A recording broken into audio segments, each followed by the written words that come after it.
하나님 말씀 마태복음 15장 32절로 39절입니다. 마태복음 15장 32절로 39절입니다.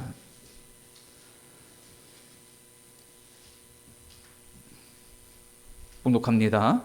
예수께서 제자들을 불러 이르시되 내가 무리를 불쌍히 여기노라. 그들이 나와 함께 있은지 이미 사흘임에 먹을 것이 없도다. 길에서 기진할까 하여 굶겨 보내지 못하겠노라. 제자들이 이르되 광야에 있는 우리가 어디서 이런 무리를 배부를 만큼 떡을 얻으리이까? 예수께서 이르시되 너희에게 떡이 몇 개나 있느냐? 이르되 7개와 작은 생선 2마리가 있나이다 하거늘 예수께서 무리에게 명하사 땅에 앉게 하시고 떡 7개와 그 생선을 가시사 축사하시고 떼어 제자들에게 주시니 제자들이 무리에게 주매 다 배불리 먹고 남은 조각을 7 광주리에 차게 거두었으며 먹은 자는 여자와 어린이 외에 4,000명이었더라. 예수께서 무리를 흩어보내시고 배에 오르사 마가단 지경으로 가시니라. 아멘. 제가 부목사 때 있었던 여러 일 중 가운데 하나인데요. 제가 부목사 시절 우리 김희자 집사님이 함께 계셨었는데, 제가 이 부목으로 섬기던 교회는 어른 교인들이 그때 개수에 보면 한 200명 뭐 안팎, 학생들 다 합치면 200명 좀 넘고 그런 정도의 교회였습니다. 지금은 그 정도 규모 엄청 큰 교회죠. 그런데 거기에 이제 사역자가 담임 목사님 계셨고, 부목사 저 있었고, 신방전사님 한 분, 교육전사 한 분 계셨어요. 근데 그 신방전사님이 그때에도 제가 30대였는데 그때 한 50대 후반 정도 되었습니다. 근데 그 신방전사님이 남편이 교장 선생님이었어요. 그래서 이 신방전사님은 집이 좀 괜찮았습니다. 그래서 밥도 많이 사주시고 막 그랬거든요. 그런데 한번 그 신방전사님이 이제 담임 목사님, 부목사님, 그리고 교육전사 해가지고 밥을 한번 사겠다고 해가지고 그 당시에 패밀리 레스토랑, 실명을 밝히면 빕스라는 데 처음 간 거예요. 처음 갔어요. 그래서 이제 담임 목사님 부부, 저희 부부, 신방전사님, 교육전사 6명. 근데 처음 빕스라는 데 아시죠? 빕스 이렇게 스테이크 썰고 그런 데 있잖아요. 그런데 뭘 먹어야 되는지 모르는 겁니다.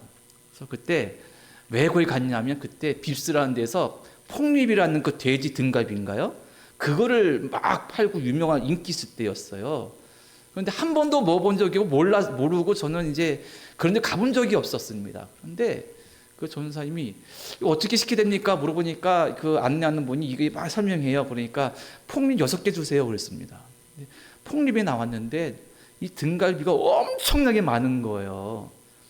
보니까 보통 사람들은 그거 하나 시켜서 2명이 나눠 먹고 그 샐러드 바가 가지고 갖다 먹는 건데 우리는 6명이 가지고 1인당 하나씩 다 시킨 거예요. 그래갖고 이만큼씩 나왔는데 결국에는 그것도 먹어야 되고 샐러드 바 가서 딴 것도 먹어야 되는데 어마어마하게 크더라고요. 지금은 그게 없어진 것 같아요. 그 메뉴에서 폭립이라는 게 돼지 등갈비에다 양념해서 준 건데 그래서 그걸 결국에는 포장해 왔던 기억이 나요. 아무것도 모르고 그 전사님이 그래도 그냥 재정적 여유 있으니까 그때 1인당 상당히 비쌌거든요.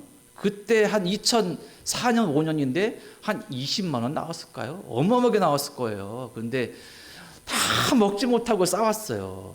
폭립이라는 그 음식을 싸웠죠. 갖고 지금도 생각하면 참 웃긴 에피소드입니다. 이 말씀을 드리는 이유는 먹는 게 중요합니다. 먹는 게 중요하잖아요. 먹는 게 참 중요한데 성경에도 먹는 게 되게 중요합니다. 성경에도 먹는 예가 엄청 많이 나와요. 우리가 출애굽 여정 봤지만 하나님께서 이스라엘 백성에 뭐를 해결해 주셨습니까? 먹는 문제. 그런데 신기한 거, 희한한 거는 신약 성경에 이 예수님께서 기적을 베푸셔서 수천 명이 먹게 하시는 기적을 베푸셨어요. 물론 그 시대는 한 끼 먹을 수 없어서 굶주리는 사람이 얼마나 많았겠습니까? 지금보다 훨씬 이 먹는 문제가 절박하던 시대이긴 하지만 그렇다고 성경이 거룩한 책에 먹는 문제가 이렇게 많이 나오나? 자, 오늘 예수님의 기적을 마태복음 따라서 쭉 보고 있습니다. 마태복음 따라서 보면 제가 이제 한 책의 순서를 따라서 가고 있는데 그 책을 참고하기도 하지만 여러 책들을 참고하고 묵상하면서 이 말씀 준비하고 있는데 그 책에 따르면 16번째입니다. 물론 제가 그 책에 보니까 조금 덜 중요한 건 몇 개는 건너뛰었어요. 근데 그 책 순서와 제가 마태복음 따져서 보니까 제 기준으로 제 생각으로 16번째 기적인 거예요. 근데 오늘 제가 뭐냐면 4,000명을 먹이시다. 이전에 몇 명 먹이셨습니까? 5,000명. 그게 14장에 있어요. 14장에 있습니다. 이상하게 성경에 예수님께서 먹는 거를 해결해 주신 사건이 가장 중요한 의미로 나와 있는데 그것도 2번이나. 우리는 오병이어 기적은 너무 잘 아는데 4,000명을 먹이신 기적은 잘 몰라요. 알기는 알아도 별 관심이 없었어요. 왜냐하면 오병이어 기적은 너무나 인상적이고 너무 크고 그리고 더 많이 먹이셨기 때문에 5,000명이면 성인 남자만 계실 테니 동수로 여자 있으면 10,000명이요. 애들 있으면 동수 따지면 15,000명이요. 어르신들 있으면 한 18,000명 그렇게 되지 않겠습니까? 그렇게 단순 계산하면 엄청나게 많은 사람을 예수님께서 먹이신 거예요. 배고픔. 우리가 지난 오병이어 기적을 14장에 있는 말씀을 볼 때에 뭘 다루었냐면 이 사람의 육신의 배고픔을 해결하신 이 말씀은 단지 몸의 배고픔, 굶주림을 해결하시는 것이 아니라 가장 중요한 목적은 그들이 진짜 뭐에 굶주리고 있느냐? 진리에 굶주리고 있다. 생명에 굶주리고 있다. 예수님은 그것입니다. 그리고 하나님 나라에는 진정한 배부름이 있다는 거예요. 영육의 배부름. 그거를 말씀하시고 그것을 보여주시기 위함인 것이 오병이어였고요. 그리고 지난 우리가 오병이어 볼 때 결국 예수께서 진리에 굶주린 이 사람들에게 당신이 직접 생명의 떡이 되셔서 그러니까 십자가에 달려 죽으심으로 그들을 살리시는 진정한 음식이 되셔서 인류를 살리셨다. 그거를 봤습니다. 근데 오늘 4,000명을 먹이신 기적이 바로 다음 장에 나오는 거예요. 오병이어의 기적, 5,000명을 먹인 사건과 의미적으로 볼 때 큰 차이가 없어요. 이 말씀도 예수께서 정말 진리와 생명에 영원한 곳에 갈망하고 목마른 인생이라는 영혼의 정말 배부름이 무엇인지를 육신의 배부름 통해서 보여주신 사건입니다. 그리고 육적 배고픔도 채워주시고요. 그리고 당신께서 진정한 메시아이심도 보여주신 거예요. 그런데 왜 똑같은 기적의 말씀이 2번 나오냐 그러면 왜 5,000명 먹인 사건 한 번 나왔으면 됐지 왜 또 4,000명 먹인 또 나왔을까? 이게 이제 궁금한 것의 이유가 되는 겁니다. 우리가 성경을 읽을 때도 궁금한 것이 중요한 포인트가 돼요. 궁금해야 질문을 가지고 궁금해야 예수님께서 왜 이렇게 하셨을까? 그런데 아무런 생각 없이 읽기만 하면 그것도 은혜가 되겠으나 좀 더 깊이 묵상하려면 궁금증이 있어야 됩니다. 자, 그러면 왜 성경에 4,000명을 먹으신 이 기적이 또 나올까? 그리고 이 기적의 의미는 무엇일까 좀 살펴보겠습니다. 먼저는 이 말씀은 즉 4,000명을 7개 5병이니까 이거 먹겠습니까? 7병 5병이나 7병 2어의 사건, 작은 생선 2마리라 그랬거든요. 이 7병 2어의 사건, 4,000명을 먹이신 사건은 온 세상, 그러니까 우리의 표현을 한다면 외국인, 성경시대, 성경의 말로 하면 이방인, 열방, 모든 민족을 향한 하나님의 구원의 사역을 보여준다. 좀 이렇게 좀 너무 공감이 잘 안 되죠? 이런 표현이. 좀 더 보겠습니다. 어떤 학자들은요, 이 말씀을 이렇게 이해했어요. 오병이어 사건이 있었는데 마태가 기록하면서 이 오병이어 사건에 대한 다른 버전을 또 기록한 거야. 그러니까 같은 사건인데 마태가 좀 편집해서 또 하나를 기록한 거야. 이렇게 해석하는 사람들이 있었어요. 그런데 성경에 보면 분명히 5,000명을 먹인 사건과 본문의 4,000명 먹인 사건은 별개의 사건인 것을 확인할 수가 있습니다. 먼저 마태복음 14장 19절 보세요. 찾기 쉽습니다. 전장이니까. 14장 19절 보시기 바랍니다. 오병이어 때 말씀인 거예요. 자, 14장 19절 찾으셨나요? 자, 제가 읽겠습니다. 무리를 명하여 잔디 위에 앉히시고 떡 5개와 물고기 2마리를 가지사 하늘을 우러러 축사하시고 떡을 떼어 제자들에게 주심에 제자들이 무리에게 주니. 아멘. 예수님께서 무리를 명하여 어디에 앉게 하셨습니까? 잔디. 자, 우리나라 기후에서 본다면 봄에 잔디색이 푸르러져서 가을까지 가죠. 늦가을 되면 거무튀튀해지잖아요. 자, 그러면 다시 본문으로 오세요. 자, 예수님께서 제자들에게 내가 이 4,000명 먹어야 되겠다. 어떻게 할까 했더니 제자들이 삶에서 뭐라 그러냐면 제자들이 이르되 광야에 있어 우리가 어디서 이런 무리를 배부를 만큼 떡을 얻으리까. 제자들은 그 장소에 보이는 광경을 뭐라 그랬습니까? 광야. 그러니까 이것은 어떤 의미냐면 오병이어 때 앉혔던 잔디는요, 색깔은 표현되어 있지 않지만 이 팔레스틴 지역에서 잔디 있다는 것은 푸른 잔디를 의미하는 거예요. 푸른 잔디는 언제 나오냐 하면 봄에 핍니다. 그런데 거기는 너무 해가 뜨거워서 여름 되면 잔디가 다 죽어버려요. 그러니까 다 그 흑색이 되는 겁니다. 제자들이 말한 바 광야는 그런 의미라는 거예요. 그러니까 5,000명을 먹인 사건과 4,000명을 먹인 사건이 계절이 다른 겁니다. 오병이어는 봄이었고 4,000명은 여름 이후였다는 얘기입니다. 기후적으로 볼 때. 자, 또 한 가지. 오병이어의 그 베푸는 장소는 낮은 언덕입니다. 그러니까 성경에 보고 근거해서 오병이어를 베푸신 그 5,000명 먹인 사건의 기적은 지금도 갈릴리에 가면 갈릴리 호수 옆에 야타만한 언덕, 낮은 산이 있어요. 거기가 오병이어를 먹으신 자리라고 사람들이 고백하고, 그리고 거기에 오병이어 기념교회가 있습니다. 자, 낮은, 그냥 호수 옆에는 낮은 산인 거예요. 그래서 자연적으로 이렇게 쭉 경사가 있으니까 얘기가 더 편하고 그런 곳입니다. 반면에 4,000명을 먹이신 사건은 어디냐? 오늘 본문에는 없지만 본문 앞단락 29절로 31절이 연결된 부분이에요.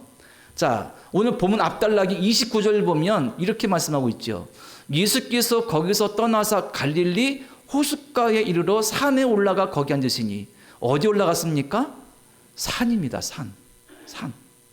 그러니까 오병이어의 장소는 나지막한 언덕 같은 그런 곳이라면 이 4,000명 먹인 사건은 산입니다. 산. 어떤 유력한 학자는 이 산에 주목하고 있어요. 어떤 의미냐면 이스라엘 사람들이 메시아가 오시면 저 예루살렘 성전이 있는 그 시온산, 거의 시온산이라 부르거든요. 원래 시온산은 다윗성 근처에 있는데 성전이 세워진 곳을 그냥 시온산이라 부르는 거예요. 시온산에 이스라엘 민족이 메시아가 와서 엄청난 강한 힘을 가지고 모든 세상 나라를 다 이기고 거기서 최고의 민족이 되고 세상 모든 족속과 나라가 시온산 와서 무릎 꿇고 하나님 경배할 것이다. 이게 뭡니까? 시오니즘인 겁니다. 지금도 정통 유대인들이 꿈꾸는 시오니즘인 거예요. 그래서 시온산에 모든 백성들이 다 모여서 하나님 경배하고 거기서 이스라엘 최고가 되는 겁니다. 메시아가 올 때. 그런데 어떤 유력한 학자는 예수께서 올라간 이 산의 의미를 시온산으로 보는 거예요. 지리적으로 시온산이 아니라 시온산이 메시아가 서는 구원의 산이라면 예수께서 오르신 이 산에 모든 사람들이 모여서 영육의 배고픔을 해결하고 진정한 생명을 누리는 진정한 예루살렘, 진정한 시온산이 여기다 이렇게 말씀하고 있는 겁니다. 자, 좀 더 세밀하게 이 4,000명 먹인 사건의 의미가 어떨까? 5,000명 먹인 사건과 어떤 차이점이 있을까? 장소적으로, 의미적으로. 자, 예수님은 그러면 29절 보면 갈릴리 호숫가에 이르러 산에 올라가 거기 앉으시니, 이거 정확한 지명은 없어요. 자, 그런데 같은 말씀을 전하고 있는 마가복음 7장 31절에는 예수님의 여정을 좀 보여주고 있습니다. 자, 마가복음 7장 31절에 예수께서 다시 두로 지방에서 나와 시돈을 지나고 데가볼리 지방을 통과하여 갈릴리 호수에 이르심에 그 다음에 여기서 예수께서 4,000명을 먹이신 거예요. 그러니까 마가복음 따라서 예수의 여정은 뭐냐면 저 두로와 시돈, 제가 언젠가 자주 말씀드렸을 텐데 레바논 지역에 있는 이방 땅, 지금 우리 출애굽 지도에 따르면은 갈릴리 위쪽에 해안 쪽에 레바논 땅, 거기에 도로와 시돈에 가셨다가 가나안 여인의 귀신들의 땅을 고쳐주시고 그리고 다시 내려오시는 거예요. 그러다가 데가볼리를 들으셨어요. 데가볼리. 데가볼리는 요단강 동쪽인 겁니다. 그러니까 광야예요. 그리고 갈릴리로 오신 거예요. 그러니까 이거는 그림사로 본다면 삼각형을 보면 두로와 시돈은 우리 지도로 본다면 평양이 있습니다. 그리고 갈릴리는 서울이라고 생각해요. 데가볼리는 어디냐면 저 원주나 뭐 속초 그쪽인 거예요. 예수님께서 두로와 시돈에서 바로 내려오셔서 갈릴리로 오시면 되는데 옆으로 갔다 오신 거예요. 옆이 어디냐? 데가볼리라는 겁니다. 데가볼리는 데가폴리스란 말의 우리나라 음역인 겁니다. 폴리스. 그러니까 이 의미 뭐냐면 데가볼리는 그 요단 동쪽의 이방 땅에 10개의 주요한 도시가 있었습니다. 이 주요한 도시가 연합해서 하나의 지역을 이뤘습니다. 그리고 그 지역을 다스린 것은 물론 로마 제국이었고 때문에 이 10개의 데가볼리 지역 10개 도시는 엄청나게 발달한 지역이었어요. 그래서 이방인들이 많이 들어와 살고 있었습니다.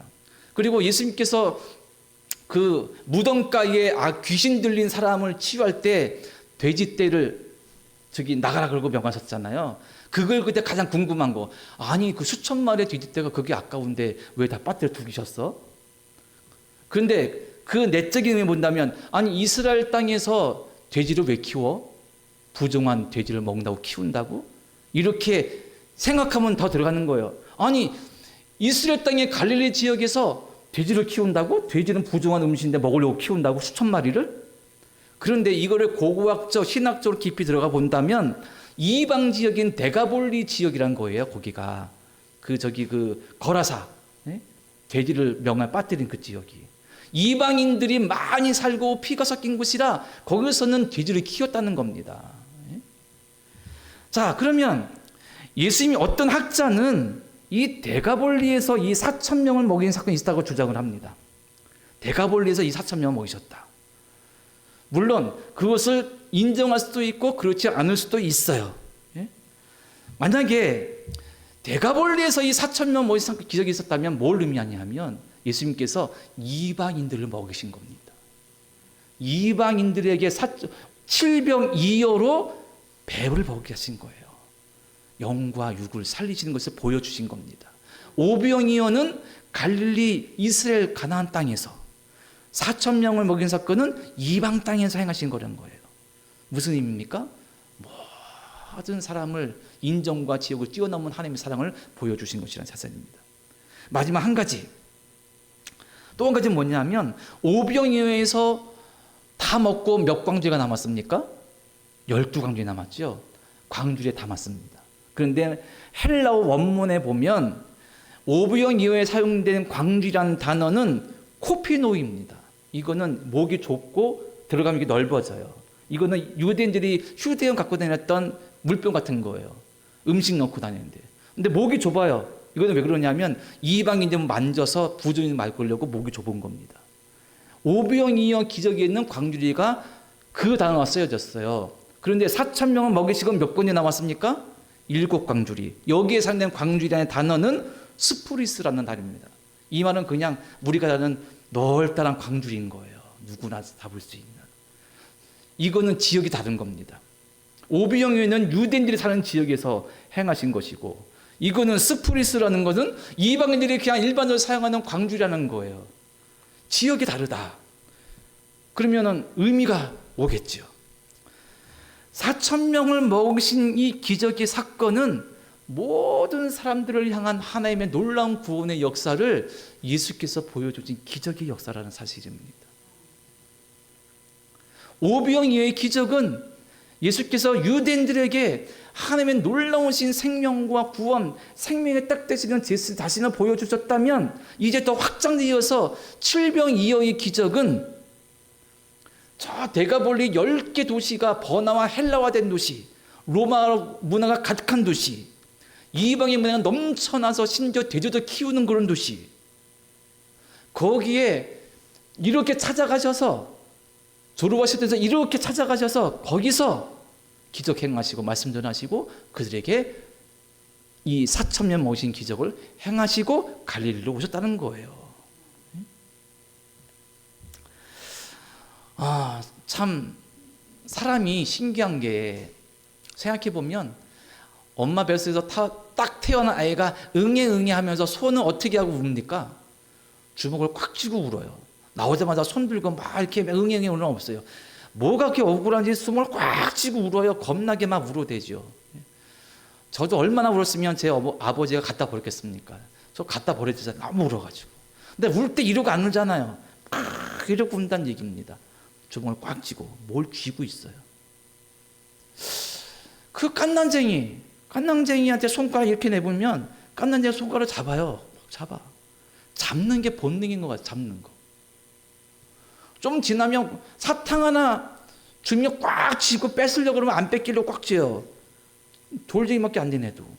뺏기면 울어요. 막. 내 건데. 소유에 대한 어떤 강렬한 어떤 열망, 그렇기에 우리에게, 인간에게 타고남을 가지고 있는 것 같다는 얘기입니다. 그런데 내 것을 붙잡아야 사니까 생존의 본능이라 할 수 있겠으나, 사람이 크면 클수록 내가 잡고 있는 것을 놓지를 못하죠. 내가 가지고 있고 잡고 있는 것으로 세상 모든 것을 해석하고 바라보며 그 모든 것을 제한해 버립니다. 전혀 다른 것들은 내가 쥐고 있는 그것이 내 성품이든 내 마음이든 내 어떤 판단력이든 내 사고든 거기 침입해 들어오기가 정말 힘든 거예요. 이상하게 사람들은 뭘 잡고 있어요. 잡은 걸 놓지 않으려고 그래요. 그러니까 놓지 못하니까 이 주먹에다가 주먹을 서로 싸우고 막, 생존을 위한 어쩔 수 없는 본능이라 할지라도 이 잡는 것에 집착하는 인생의 이 안타까운 모습 속에서 깨닫는 것은 하나님보다 우리가 잡는 것을 더 의지하고 있다는 얘기죠. 내가 알고 있는 잡는 것을 말미암아 하나님을 이해하고 있어요. 하나님은 이런 분일 거야. 하나님은 이런 분일 거야. 하나님은 이런 분이야. 내 사고의 영역 안에서 이해되는 것만큼 그냥 하나님은 이런 분이에요. 그런데 우리의 사고, 우리가 쥐고 있는 그런 사고의 한계와 영역보다 하나님은 훨씬 크다는 겁니다. 사람들이, 제가 구독하고 있는 유튜브 채널 중에 중에 그거는 교회와 기독교와 상관없는 채널인데, 뭐 기독교, 불교, 다른 종교의 어떤 성자를 초대해가지고 그 종교도 조금 알고 싶은 그런 것을 제작해가지고 하더라고요. 들어봤어요. 진행자가 3명인데 그 중에 1명은 기독교인인 것 같고 2명은 아닌 것 같고, 그 중에 메인 한 가운데 앉아서 메인으로 진행하는 사회자는 철저하게 무신론자입니다. 그러니까 목사님 불렀어요. 너무 궁금한 게 많은 거예요. 그래서 막 질문 쏟아냅니다. 목사님, 하나님이 정말 계시면 왜 이러냐? 목사님 기도에 하나님이 정말 계시면 이러냐? 그 사람이 막 질문합니다. 아니, 하나님께서 왜 선악과 나무 만듭니까? 뻔히 따보는 거 아실 텐데, 전지전능하신 분인데. 이런 궁금증 다 쏟아내는 거예요. 누가 목사에게, 성도에게, 여러분들에게, 아니 집사님, 권사님, 교회 다니시는데 왜 당신이 믿는 하나님은 그 선악을 알게 나무의 열매를 만드셨어요? 아담과 하와 따보는 거 뻔히 알면서? 그럼 뭐라 대답하실래요? 할 말이 없어요. 나름대로 저 같은 목사는 그런 질문에 대해서 많이 들어봤기 때문에 나름 논리가 있어요. 교리적으로도 그냥 뭐. 그런데 평범한 사람들은 할 말이 없어요. 논리적으로 안 맞잖아요. 전지전능하신데 왜 만드셔? 따먹을 거 아실 텐데. 이 말씀 드리는 이유는 거기에 답을 저도 잘 몰라요. 왜? 우리는 하나님이 아니기 때문인 거예요. 우리가 꽉 쥐고 있는 내 사고, 내 생각, 내 판단, 내 시야로 하나님을 다 설명할 수가 없어요. 그 설명할 수 없는 광대하신 하나님을 뭐라 그럽니까? 신비라고 하는 거예요. 신비. 신비로우신 분이에요. 그래서 인생에 고난이 있습니다. 그를 신비라고 불러요. 왜? 고난은 고통스러운데 전지전능하시며 오르신 하나님께서 왜 인생에 고난 주실지 몰라요. 잘 여러 가지 이유로 설명할 수 있겠으나 하나님께서는 예수님의 이 기적을 보니까 예수님 통하여서 모든 사람을 내가 다 사랑하고 내가 그들을 살릴 것이다 보여주시는 겁니다. 근데 우리는 잡고 있는 거예요. 이때 유대인들은 메시아는 이스라엘만 위한 메시아라니까, 그리스도는 우리 것이라니까, 우리가 하나님 나라라니까. 하지만 하나님은 그걸 뛰어넘는 분이라는 거예요. 칠병이어의 기적, 모든 이방인들도 하나님의 자녀라고 보여주시고 있는 거예요. 그래서 우리가 지금 이 시간에 복음을 듣고 주님을 찬양하고 있는 겁니다. 이 기적의 의미가 그렇습니다. 그러니 우리가 쥐고 있는 것들 풀어야 됩니다. 그게 삶 속에서 직업이나 그런 것들을 말하는 것이 아니라 내가 쥐고 있으면서 내 생각으로 이해할 수 없다고 하나님을 부정하고 대적하거나 하나님의 존재를 부정하거나 그런 인간적인 사고의 한계를 내려놔야 됩니다.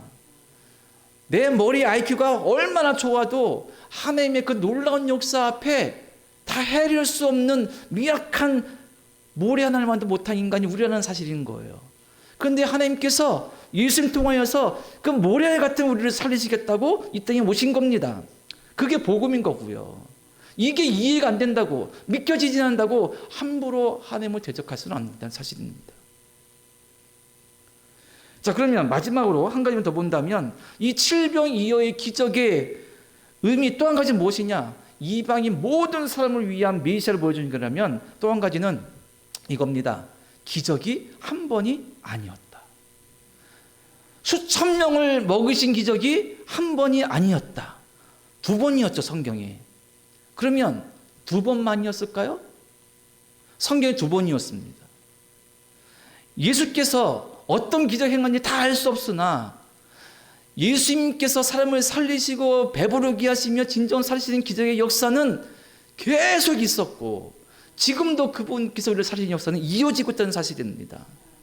예수께서 4,000명, 5,000명, 수천 명을 먹이신 사건은 성경에 두 번이었을지라도 실제로 두 번만 행하셨을지라도 사람을 살리시고 함께 하시고 도우시고 인도하시는 그 기적의 역사는 셀 수 없이 수천 수만 번 지금도 우리 가운데 함께 하신다.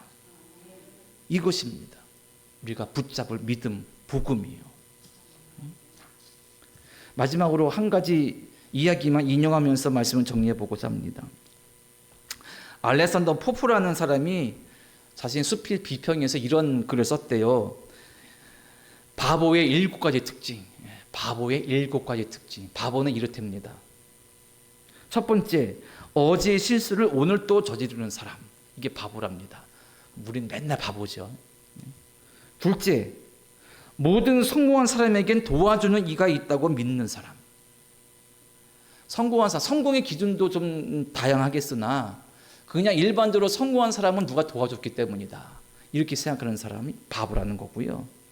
세 번째, 생각을 바꿀 용기가 없는 사람. 생각 바꾸기 정말 힘듭니다. 좀 전에 이거 막 쥔 거를 얘기했지만 이 생각, 내 사고를 바꾸는 건 정말 힘들고 고통스러울지 몰라요. 그런데 이분은 그걸 바보라 그랬습니다. 넷째, 항상 변화를 가져올 행운을 기다리는 사람. 가만히 있으면서 뭔가 잘 될 거야. 운이 좋을 거야. 기다리는 사람. 바보라는 겁니다. 다섯 번째, 바보의 특징. 저건 될 리 없어.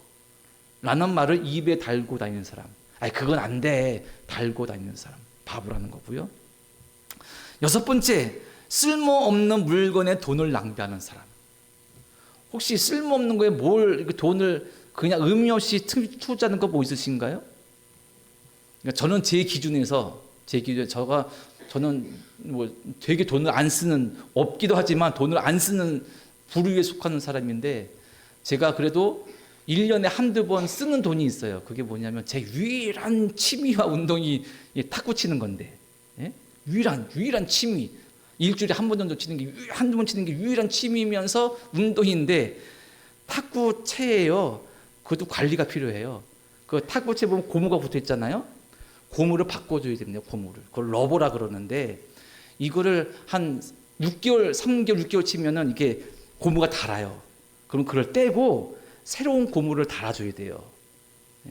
그게 이제 뭐 탁구를 그냥 취미로 치는 사람들이 하는 겁니다.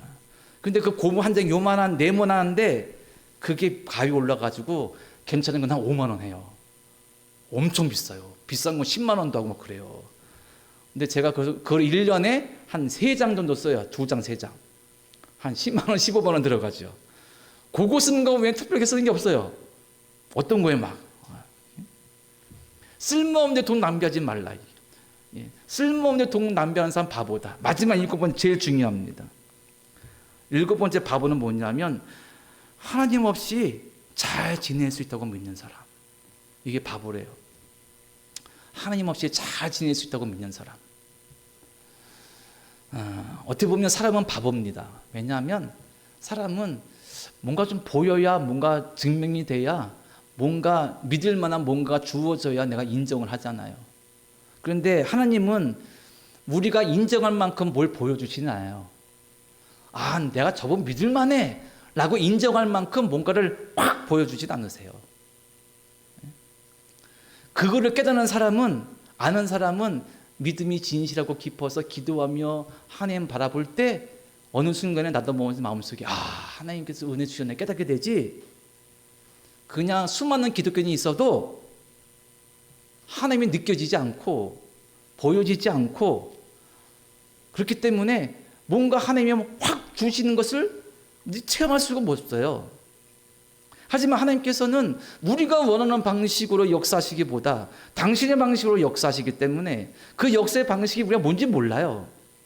때문에 우리가 늘 고개 숙이고 머리를 숙이고 마음을 정돈하여 그분께 집중하고 그분의 은혜를 사모하고 기도해야만 그분의 일하시는 방식을 느낄 수가 있고 거기서 아멘할 수 있다는 사실입니다.